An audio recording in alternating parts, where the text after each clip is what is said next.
way. That's better. Right. Hello everybody. If you are on, let me just adjust that camera angle, so you can see maybe the top of my head. On Instagram and Facebook, you've got a slightly different angle this morning because somebody forgot to put a phone on charge. So I had to shuffle it around to be within reach of a power socket. So hopefully, like if I'm doing a bit of this, it's because I've ended up with devices in two separate spaces, which I try not to normally do. That's still not the top of my head. Like the iPad stand that I do the YouTube on, it's got like springy clamps, and like it just slowly droops downwards over time. That's better. It still feels like it's sinking down. I might have to go back and keep readjusting that as we go along. Yeah, welcome to the studio. We didn't do a seasonal changes colour in January, just because by the time I've kind of got back into, I've caught up on all the stuff that's happened over Christmas while I've had some time off. Like there's just not a lot of time left in the month, so I tend to give January a rest, and we start afresh in February, which is for this month. So colours went up in the Fellowship of Yarn a couple of days ago for people to vote from. Tried to pick, like I always give you three choices that are different choices, but also try and make sure that we're not just falling into the same pattern of dyeing the same colour variations over and over again. So I kind of went for some warmer tones this month, even though February's quite cold. And actually you've picked, the people who voted have picked the warmest tone of all. This is... Oh. Done. I think you've done. There we go. Right, this is the colour the way that we will be dyeing. So I called it After the Snowstorm, that kind of feeling of, there's been really, really heavy snow. It's the morning after all the clouds have cleared. The trees have all got that sort of layer of snow all stuck onto them, and it looks like sort of really early morning light filtering through the trees. It's quite a warm palette, there's not going to be any cool blues or anything in it, so I think it's going to be a nice change. Yeah, I'm looking forward to starting to mix up the colours for you. So we shall get cracking. First things first is I'm going to start off with the darkest colour, so there's like a real maroony brown. So it's brown, but there's an awful lot of red in it as well. It's the darkest colour that's in our palette. So let's go over here. So I am going to start off with my brown dye as my base. Now this brown is quite a cool brown. One. So let me write that down before I forget, and then I can make changes. So all I've done is I've just put some brown dye that I use pre-mixed, because I use a lot of brown, so I don't like mixing it up every single time because I can just use teeny tiny small amounts. I've just walloped a load of red into it to shift it into, don't fall over, stay, to shift it into being redder. We'll see whether it's red enough. Get rid of that. So that's the colour we've ended up with, that shade.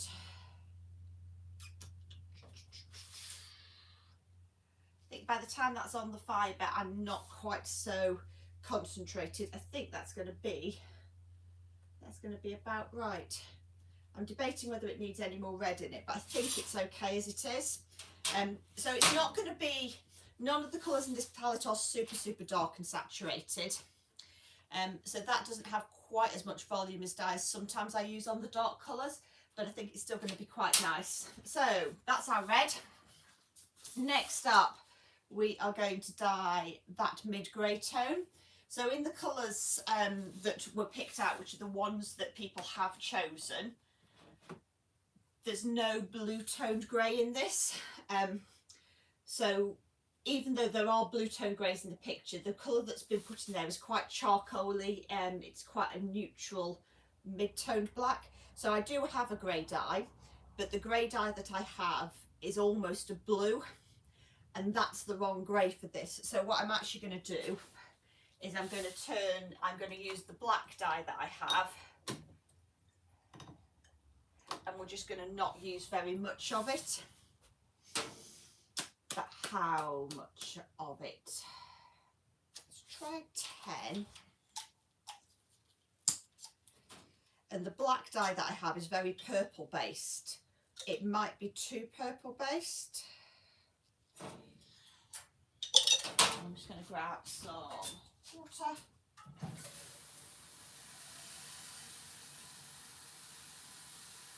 Yeah, and that was another thing that put me kind of back on out of schedule in January, because we had that really cold snap earlier in the month.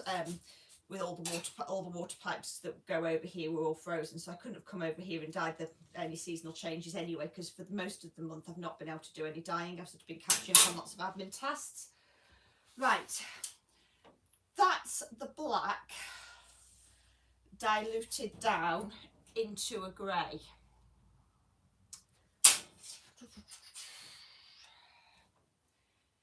Maybe tiny smidge I'd like to add. I know I said about it not being blue, but I'm going to contradict myself and say I am going to put a tiny bit of that grey in there, because it's just a little bit too purpley.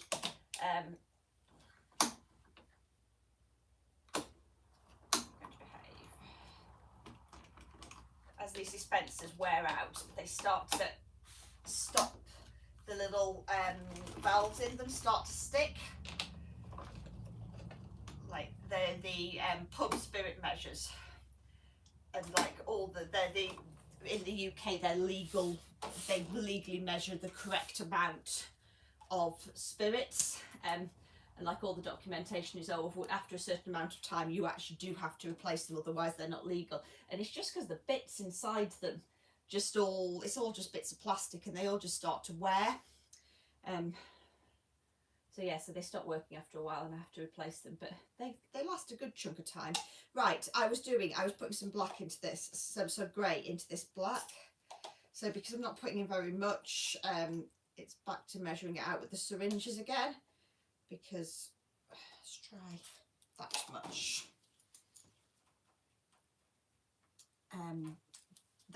Those dispensers do nice big quantities, but for kind of creating colours like this, when I only want small amounts of repeatable stuff, like that better. I know that's come out a bit darker, but so I've just taken a little bit of that purpley colour out of it. There we go. So that's our grey tone. Okay, next we've got, I think I described it as mushroom when I was giving the colours descriptions. It's the middle one in that particular shade. Yeah, so it's a combination of, there's a bit of brown in there, there's a bit of yellow in there, there's maybe a bit of grey or black in there. So I need another tub for some brown.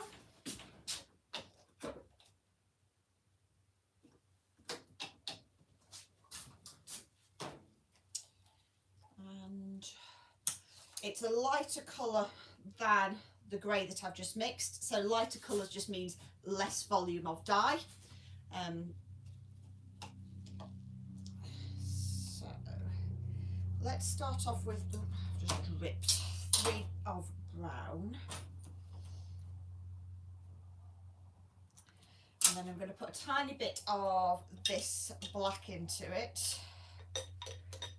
And again, it's like everything, I've said this before in live, it's like salt with cooking. You can always add more, you can't take it out.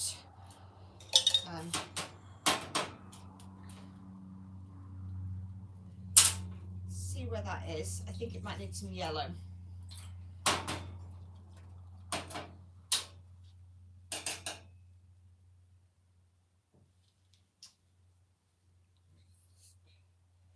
the moment it's a bit too similar to the other grey. So that's the colour that we've just mixed. So that was the grey there, which is one of the reasons I wanted to make it slightly blue, was to make sure it's different to this. So that's the grey we've just mixed, and then this is this kind of mushroom colour that we're aiming for, that's just there. I'm going to put, I want some yellow anyway, so I'm going to pull out some yellow, and I might just put a tiny amount in there. And we're going to work with, let's just give this a quick shake. It's been sat for a few days. It's one of the dyes that doesn't stay in solution particularly brilliantly. There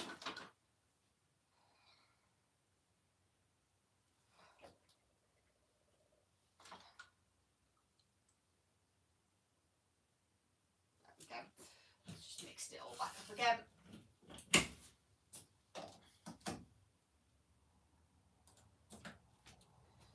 So we're just going to put a tiny little bit of this yellow in here.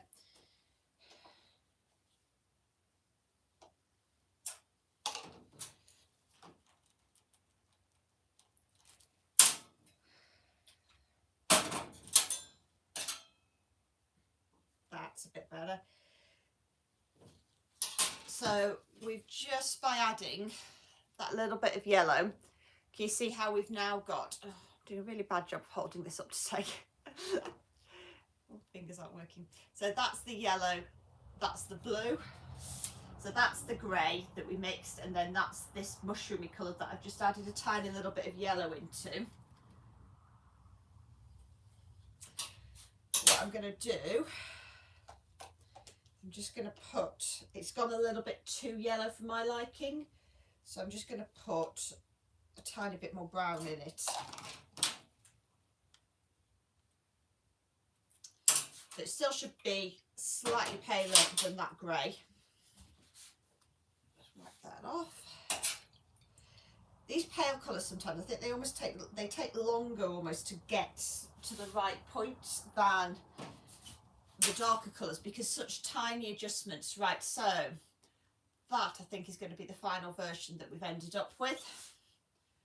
So that one there, yeah, for those of you who've popped onto the Instagram one live, I forgot to charge my phone last night, so I've had to shuffle around where I've plugged everything in, because otherwise my phone was going to die before the end of this live. So unfortunately you're in, I've got cameras in two directions, because everything goes up onto YouTube as well, so that there's an easy way for people to watch this back.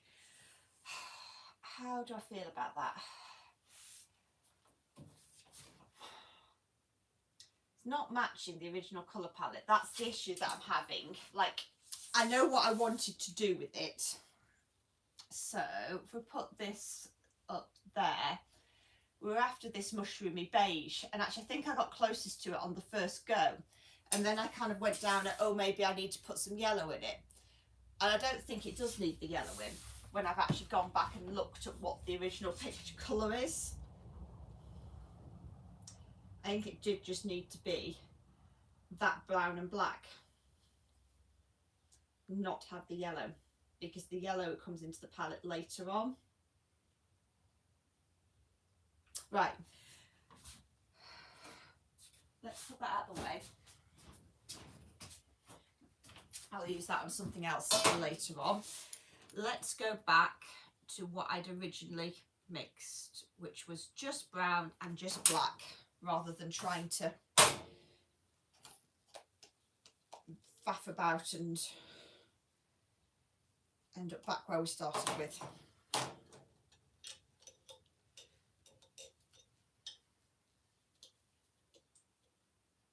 And because it's quite significantly paler than the other colour, I think it's still going to be okay. Right.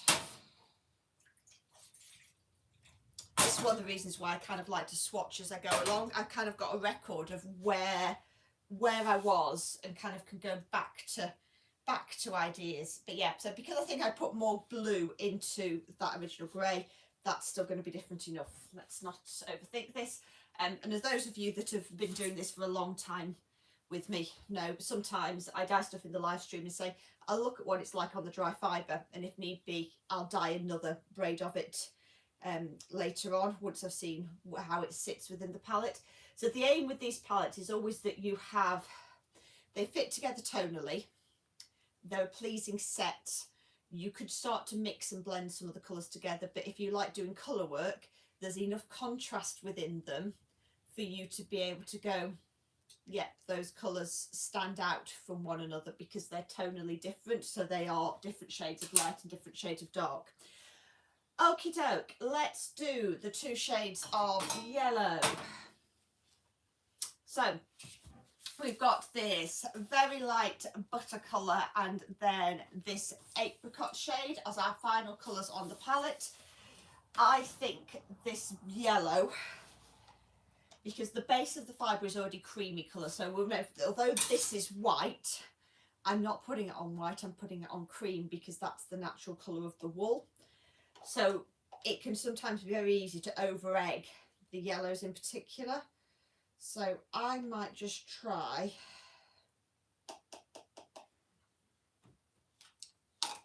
just that yellow by itself.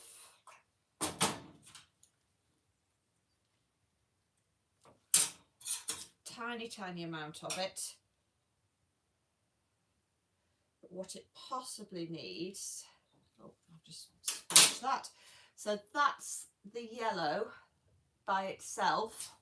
And even though it's a warm toned yellow, it's ended up a little bit lemony. But I'm really anxious that if I start trying to put red in it, I'm going to end up, because it's such a small amount of colour.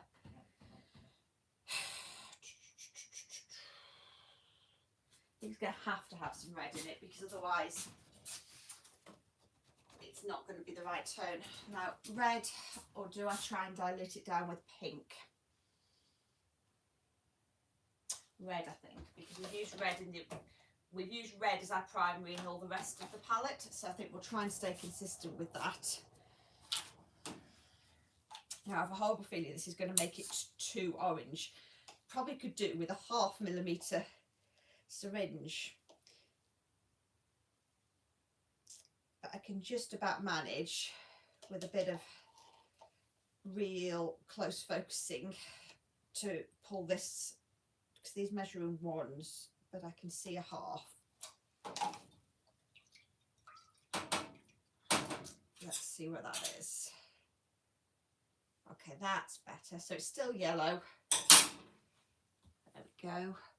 So there's what we've got. So it is that one there. That one there. So that was just the pale yellow by itself. It's just a bit too lemony. So, and that will be easier the next time that I mix this. I'll probably be mixing bigger quantities because I tend to do this one I'm just dyeing 100-gram braids. Next time I dye this, providing you'll like it, I tend to do a bigger batch just because it makes things more efficient. So I'll be able to measure out a bigger quantity, because that's how it works. It's basically the more you scale things up, the less any errors sort of become, yeah, it's easier to do big measurements than it is to do teeny tiny little measurements. Right. Next one is this shade of apricot. So this is the difference between this yellow and this is going, I think, if I look, this apricot colour is slightly darker. It's going to have some yellow and some red in it, but I'm going to put a tiny smidge, probably a brown, I think. So let's do 3.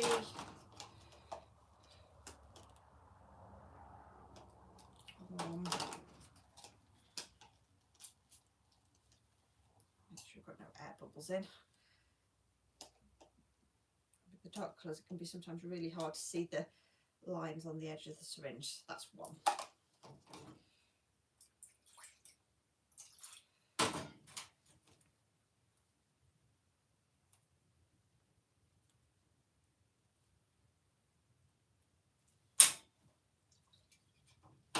Let's take a look. It's not a million miles away. It might need a tiny bit more red. So that's where we've just ended up with. So that was our yellow, and then this is the orangey apricot that I've just mixed there. Remember, these colours look darker now than they will on the actual fibre.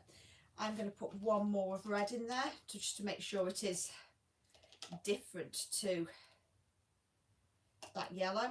And because I think in the original image, the colour that's been pulled out is a bit redder. So you can see how with these pale colours, just by the amount that you need to shift the tone, it's really quite dramatic. So there we go. So that's what we've ended up with. That's what we ended up with. Let me take a look on my original picture. Yeah, that's better. So again, these are darker than they're going to look in the original palette. What I'm going to do now, just so you can see them all and see where we're at in comparison to the original picture, is I'll just do you a few dots. Right, that off before we go to the next shade, so you can see how they compare. It's never exactly the same.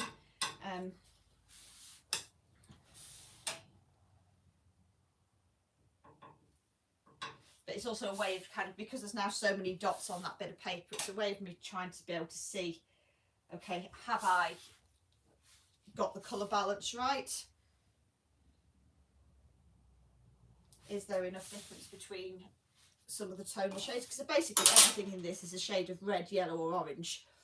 So this, that top bit there, that's our colour palette that we've just created. So it's that top bit there, and if I pull in, let me give you the, oh, that's a braid of fibre. You don't want that one. There we go. Luckily the only thing on my laptop. So that's where we've just got to. Okay, so that's our image, and balance. That's our image with the colour dots that somebody graphic-y has pulled out, and that you guys have then chosen. Yeah, right, I'm happy with that. As ever, reserve the right to change my mind once I see it on actual dried fibre. Let's put the notebook away before anything bad happens to it. Pick the pen up before I tread on it, and let's put these dyes on some fibre. So the black strip, so it's on the underneath. So this fibre went into soak yesterday afternoon.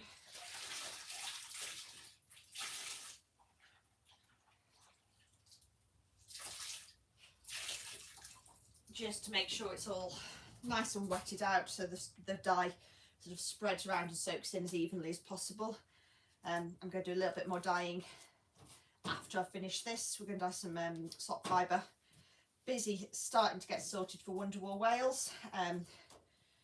It's their 20th anniversary, and I've worked out, actually I think it's our 15th year of being there. But my maths might be a bit squidgy. Oh, sorry, it's not our 15th year of being there. It's also Hilltop Cloud's 15th anniversary. I knew there was like, no, that can't make sense. But yeah, so cause I started Hilltop Cloud in 2011. This year is 2026. Yeah, so we've been around for a while now, which is nice. But yeah, so we're in a slightly different spot this year. So those of you that do come along to Wonder Wool, we're not in that big corner stand. We've chosen to move around a little bit, various reasons. But yeah, so still the same hall. I think it's just a couple of rows over, but we're in the middle of an aisle, not on the end. So new challenge of thinking how I'm going to arrange the stall and everything that goes into it. But yeah, but I'm away next week. I'm off on a dog training course, which will be fun. I'm going to turn Nelly into a tracking dog. What am I after? I'm after some syringes for the citric acid. Yeah, so we're off to go and learn how to track and learn how to teach tracking, which she will adore. She's already done a little bit of it, but yeah, it's really nice fun activity to do with your dogs out in nature, or not in nature. You can do it in towns and cities, but yeah, gives your dogs a chance to use their nose and do some sniffing. So, and she loves it. So, looking forward in learning more about teaching that. But yeah, so yeah, it's been a funny old year. It's been super busy. And it's kind of been nice because say Hilltop Cloud's 15 years old, and I've kind of got lots of things about the business, like stuff that was hard and challenging just at the very start. I kind of now just do without thinking about it. So it's been nice having new challenges.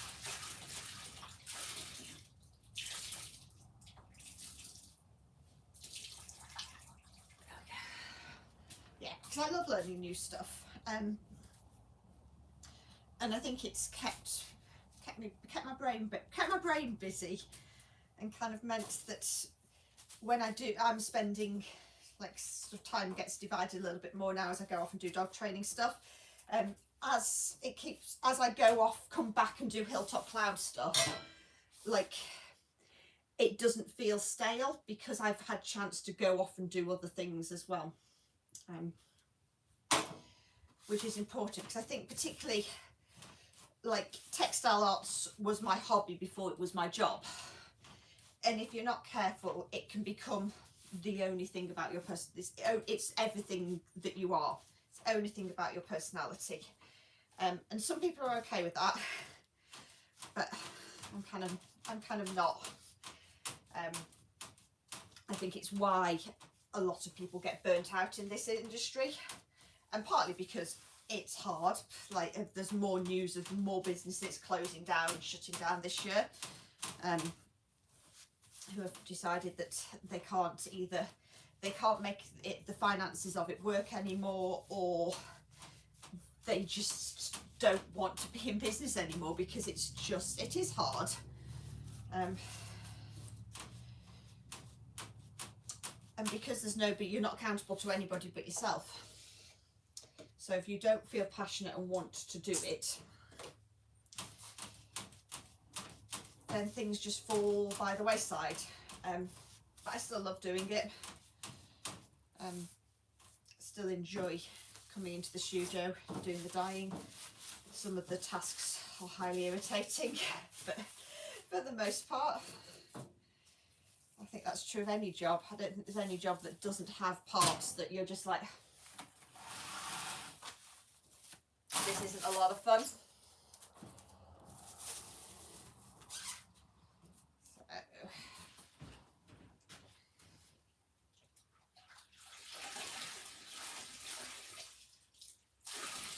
One more lot of fibre.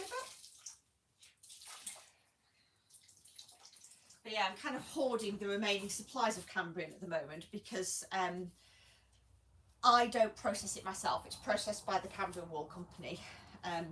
They turn most of what they get into yarn, but it means that I kind of get the tops, and they put some aside for me, but there's only tops available as and when they're running yarn processing, like when the clip's collected in and they declare what they're going to do with it. And because of the scale they're working on, it's a big expensive process. Like, stuff's held in bond for them, and they then have to commit to, we want to have that raw fleece processed, and decide how much they're going to have processed into which colours, into which thicknesses of the yarn, and how much they're going to hold back as tops.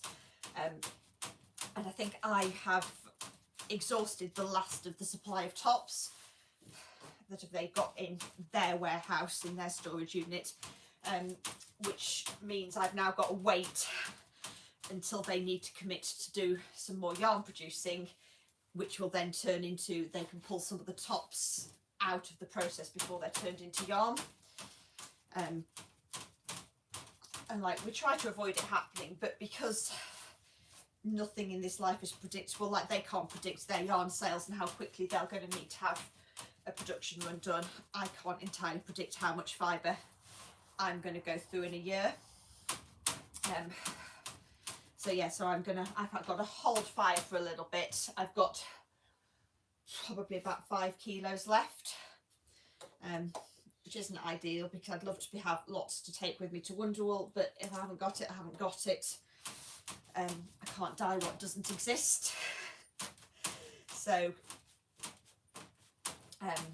yeah, we'll see. Hopefully before Wonderwool there might be some more appeared, but there might not. But meanwhile I'm kind of hoarding what I've got so that I can carry on doing these seasonal changes packs, because I like doing them. I think they're fun. But yeah, and to keep all the colours of Cambrian packs and things in stock. So I think all the colours of that are currently available. And the Textile Heritage range, that's all still available.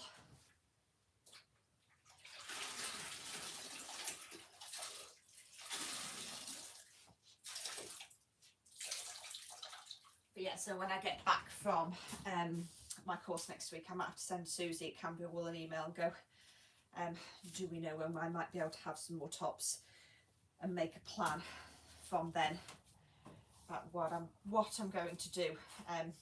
Like there was a chunk of time during COVID when tops weren't available, just because of they are mostly like they sell mostly to retailers, and of course all the retail shops were shut, so there wasn't as much yarn being sold, so there just was a gap in the production. The factories weren't working at full capacity. So yes, there was a chunk of time during COVID when I didn't have any Cambrian available. These yellows always look horrifying as I pour them onto fibre, like their ability to look ridiculously garish always makes me go, oh my goodness.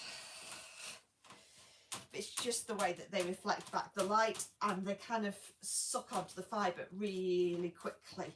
I have to work quite hard to spread all the dye around as much as possible. There we go. Right, there's always bits that are slightly different in colour. But yeah, so who knows? But yeah, so I'm starting to think about Wonderwool, starting to think about what I want to take with me. Which, yeah, what I need to dye a little bit more of, what isn't worth dyeing more of. And we shall see. Hopefully it will be a good show. I can't remember. I was going to Wonderwool long before I started up as a dyer. Trying to work out which year I first went, if that makes sense. It wouldn't have been one of the very first ones. It wouldn't have been the first one. It might have been maybe the second or the third. Probably the third. And back in those days, it was combined with the like a food festival as well. It was designed to be. It was set up originally sort of to highlight Welsh farming produce, basically. So lots and lots of stuff to do with wool, but there was also quite a few food suppliers there, and like they were in the, then if you've ever been to Wonderwool, in the big second hall.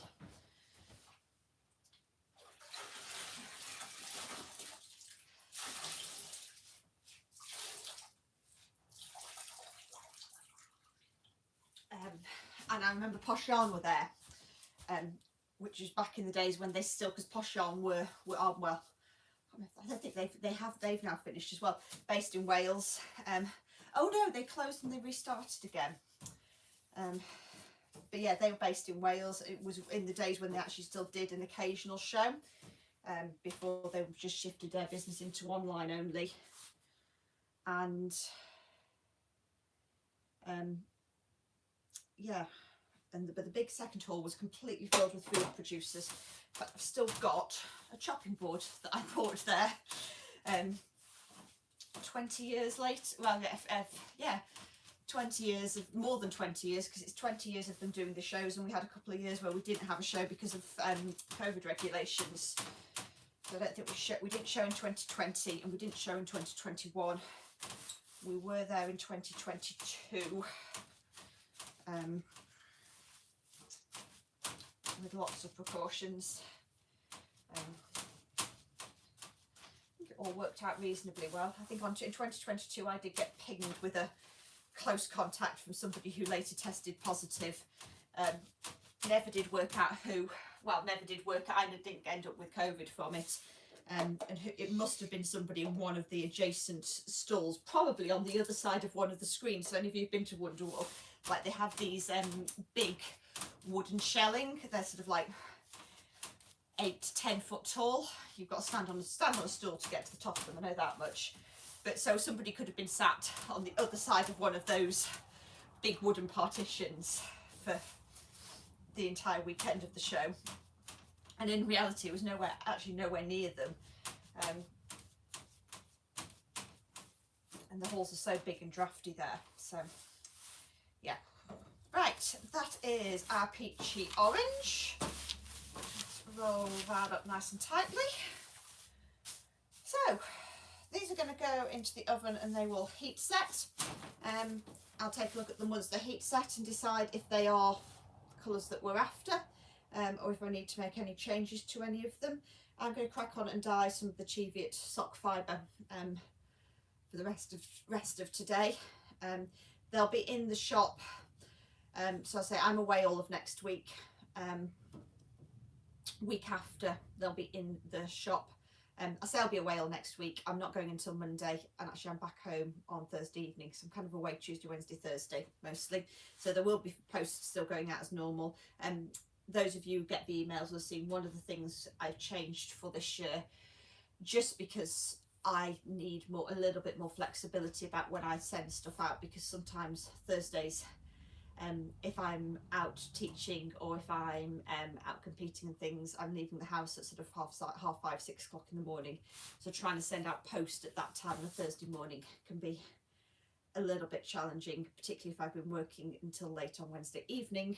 So we've changed postage days to sort of go, everything will go in the post twice a week. Don't necessarily guarantee exactly when it's going to be. Most of the times it'll still be Monday and Thursday, but occasionally I might change it to Tuesday and Friday or Monday and Friday. If you need anything urgently, send me a message and I can tell you when stuff's going to go out that week, and you can decide whether to go ahead and purchase as normal or not. But yeah, so these are our colours. Hopefully we are going to have enough difference between these two shades. So that's the yellow and then that peachy colour. We've got our mushroom colour, our grey. This is going to be that reddy browny colour. Hopefully that's going to turn out all right. It's a really nice colour palette. Doesn't necessarily scream snowy, but I think it's interesting. I think I could see lots of ways of combining colours together in lots of lovely ways. So these will be in the shop, be the 2nd of February, so it'll be not this Monday coming, but Monday after that. But as I say, today's the last day. I'll probably be in the studio with ample time to spare. So I thought I would get it done now, have a chat to you all because I've not seen you since December. Catch up with all the stuff that's going on. I shall see you at the end of February when we shall dye March's colourway, providing I've got any Cambrian left, but hopefully I will. I'm kind of rationing it to make sure we can carry on doing seasonal changes, packs and things. But yeah, hope your Friday is not too tedious, and I shall see all you guys in March.